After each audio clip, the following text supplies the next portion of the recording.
Hey folks, you might be a little surprised to see a new episode in this feed. We still are not planning to do episode-by-episode discussions of Dark Matters Season 2 like we did for Season 1. However, we are all big Zoe Palmer fans, so we are still keeping an eye on the show, and we might occasionally release short, silly little episodes like this. So I hope you enjoy it. So how do you feel about what's up with the android this season so far, Annie? What android? That's what I was saying with the first episode. I was like, yay, android, when she showed up. But I thought that was a neat little twist that she has developed her personality matrix to a point where she says, no, I'm not going to delete my files. Let me rephrase that. I can't. And I'm like, yeah, stick it to him, android. So I like that. But I really like that in the second episode, Kill Them All, that the android is now distinguishing between Six and saying, no, you're not a member of this crew. I don't think you ever were. And I'm all, ooh, she got him good. But then she still wants to obey Five because she considers her a member of the crew of the Raza. And I always liked Five and Android's relationship. And I just think that was really kind of a surprising shock when Five said, kill them all. And I had flashbacks to Xena because that's an oft-used Xena line. And I was like, oh, coming from Five, that was awesome. And then I got this unexpectedly awesome fight scene. Well, not unexpectedly awesome, but just came out of nowhere fight scene from the android, which I loved, because Zoe Palmer, and kudos to Zoe and her stunt doubles for making it look so good. It was very, very cool, especially when the android, climbs on people and just shoots them, and I was like, duh, go. It seemed like they used Zoe Palmer quite a bit in that fight scene, and they showed her face a lot. Yeah, I've watched it a few times, and she did quite a bit, so yeah, kudos to her and the stunt team. But yeah, very, very cool. I get the impression that she really seems to enjoy doing the stunts. Yeah. But then I thought it was so cute when everybody's getting out in the escape, and there's that shot of the android peeking out from behind the hallway to, make sure it's clear for her and Five to go, and I just thought that was a cute shot. I'm like, oh, should have named her Cute Droid. And Five, I have to say, bonus for Five and Bubba. That was awesome. No different from last season, she really hasn't had that much to do yet. She only had one scene in the premiere, but I have to say it was one of my favorites. And not just because of her, huge, gooey brown eyes that I want to dip my finger in like brownie batter. That sounds kind of weird. Because just with her hair back as the android, it's her eyes are so big and prominent, and they're so cute. I just get distracted. But I think they've been doing some interesting things with her, especially in the first episode where we learned that she has rebuilt her personality protocols so that if they try to forcibly remove the files, then it loses everything, including her personality.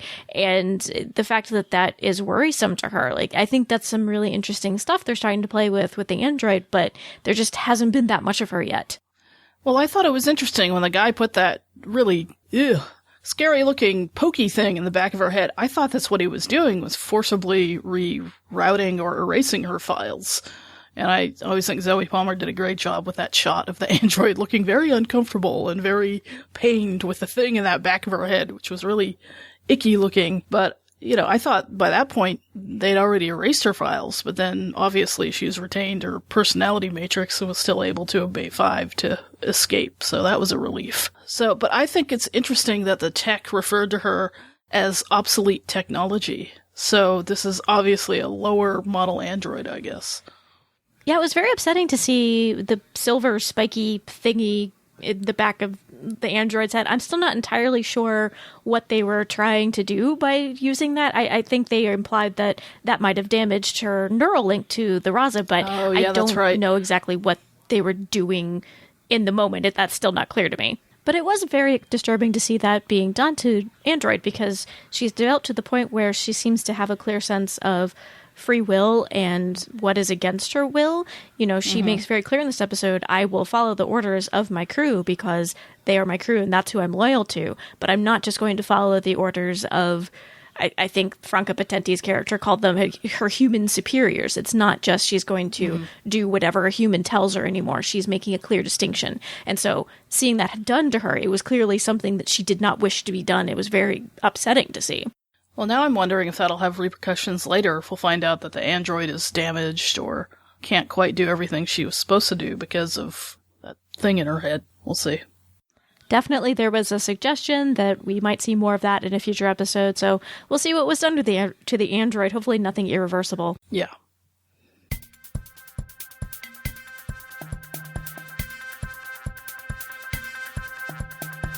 At this point in the episode, I would normally try to stick in... Oh, that was probably the wrong choice of words. I would usually try to include a HoYay report about what happened between 1 and 3, but they killed 1, so that kind of destroys the foundation of my HoYay report. So I'm going to have to look for HoYay in other places, I suppose. The big thing that I've noticed so far is the cute prisoner guy who had medical training and was working in the infirmary.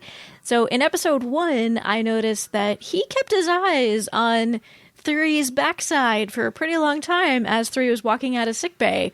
So I thought, maybe 1 might get a little jealous, but then, they killed 1. But then in episode 2, I think the cute guy might actually have a crush on 4 now, because he seemed pretty impressed with the swordplay.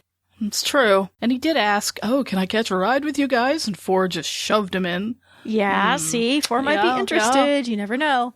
That's true. I've also got my eye on 2 and Nyx. They were pretty friendly in the premiere, and there was, of course, that fight scene. Extra pillow and a hug goodbye. I was all, what? See? That's what I want, is some female HoYay. Do. She would have taken a little snuggle in payment. Exactly. Payment doesn't always come in form of a ration card, Nyx. She knows what's up. I'm actually really excited by the inclusion of Nyx this season. I really like her so far, and I'm super stoked to have another woman of color on the show. So I'm really hoping she sticks around and she doesn't just get off the ship the next time they dock at a space station. I know, I think she will. I get the feeling she will. She's, as Tu says, she's very useful.